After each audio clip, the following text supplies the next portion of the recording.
দুপুর গড়িয়ে বিকেল নামলেই চন্দননগর স্ট্র্যান্ড যেন অন্য এক সুরে বাজতে শুরু করে। গঙ্গার ঢেউ ভেসে আনে শীতল বাতাস, দূরে আকাশে মেঘের খেলা, আর আলো ছায়ার ঝলকায় নদীর বুক জেগে ওঠে রঙিন ঝিলিকে। ইতিহাস আর সৌন্দর্যের মেলবন্ধনে গড়ে ওঠা এই স্ট্র্যান্ড কেবল একটি পথ নয়, এটি যেন শহরের প্রাণ। প্রতিটি গাছ, প্রতিটি আলোকস্তম্ভ, প্রতিটি বাঁক অতীতের গল্প বয়ে আনে নিঃশব্দে।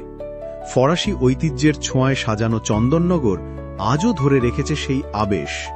দিনের বেলায় হয়তো শহরের কোলাহল শোনা যায়, কিন্তু বিকেলের আলো নামতেই এই নদীতীর রূপ নেয় এক অনন্য রঙে। নদীর ধারে বসে মনে হয় সময় যেন ধীরে ধীরে থেমে যাচ্ছে। এখানে হাঁটতে হাঁটতে খুঁজে পাওয়া যায় শান্তি, মেলে স্মৃতির সঙ্গ, আর ভেসে আসে অচেনা এক নস্টালজিয়া। চন্দননগর স্ট্র্যান্ড শুধু একটি ভ্রমণ গন্তব্য নয়, এ যেন হৃদয়ের খোলা জানালা, যেখানে মানুষ খুঁজে পায় নিজস্ব নিঃশ্বাস, আর গঙ্গা তার ঢেউয়ের ছন্দে গেয়ে যায় অমলিন কবিতা।